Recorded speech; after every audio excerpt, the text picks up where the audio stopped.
You know, we've all been in that awkward situation. The 4-star meal comes out to the table looking like a less than 1 star. So what do? Do you become that guy in front of your friends, or maybe run the risk of a spitter? Well, as luck would have it, we have an expert here to guide us through some of the more awkward situations. Miss Pamela Eyring from the Protocol School of Washington. We're talking about sending your soup back in awkward situations this morning. Tyler, before we get to the soup, I'm thinking What?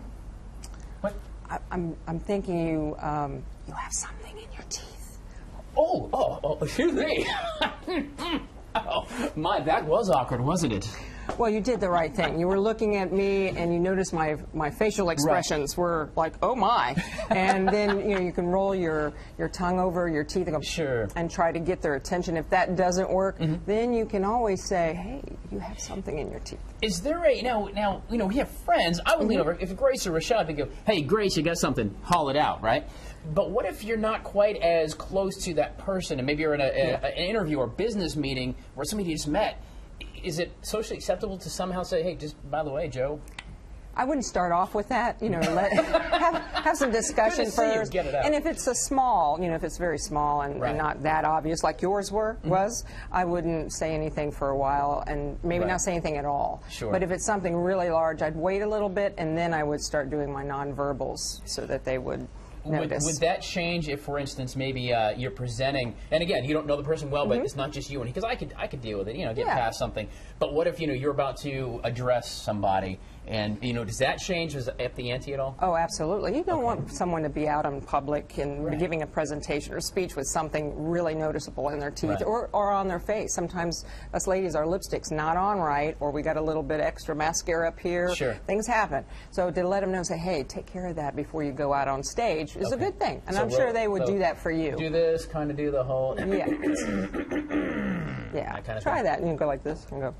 But look here.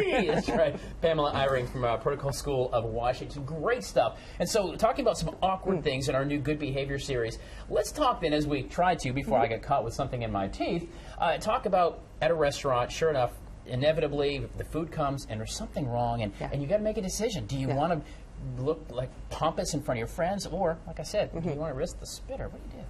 Well, there's some people that are high maintenance when they're ordering food. So if you have that, our high maintenance, one, be specific when you're ordering. I'm going to take a bite here and real quick. two, sometimes you order specific things and it comes and you get something in your food, like a butterfly Butterfly or in your soup. bug or something unidentifiable. I'm going to send that back. Yeah, what you want to do is not make a big scene. They'll go, oh my God, there's a butterfly in my soup. No, you would just kind of look at it and go, oh my gosh, and then when get the waiter's attention and say, excuse me, could you bring me another soup? And they'll know that there's something wrong with it. You don't want to make him feel bad either, because you're more likely to, and it doesn't happen, I'm sure, anywhere around here, but there's always the urban legend that things happen to your food when you make the chef angry. That's why you be nice about it. Right. If you're nice and say, I'm sorry, could you give me another soup? And they'll say, oh, there must be a problem. They won't look, or they'll look at it. They won't go, what's in there? What's wrong? They're not going to do that. But if you're nice about it, then there'll be no problem. It's those people that get really irate about it and go, oh my gosh, this is terrible. What the heck? Those are the ones that could possibly not get what they want the second time. Like an extra treat in your soup. Sure enough. We have just a few seconds left, Pamela. But what about when is the right time to call the manager over? At some point, can I talk to the manager, please? Yeah, if the waiter doesn't respond to your needs the second time, then I would address it with the manager. Don't just leave and never go back. I think the manager wants to know about it. You could see if it was the chef's fault or maybe the waiter's fault. And then if he takes or she takes care of it, great. If not, there's always Yelp.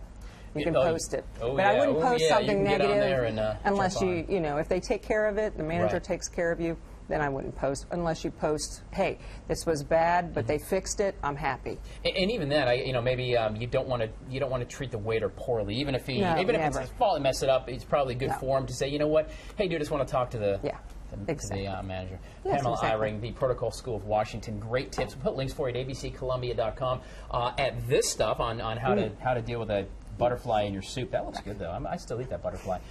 Something in your teeth and other great stuff on our Good Behavior series every Wednesday morning. Thank you so much. You're very welcome. Good etiquette. Tyler. Good handshake, right? Yes, absolutely. There you go. Pamela Irie. Stay with us, guys. And by the way, speaking of good behavior and good form, let's talk about volunteering.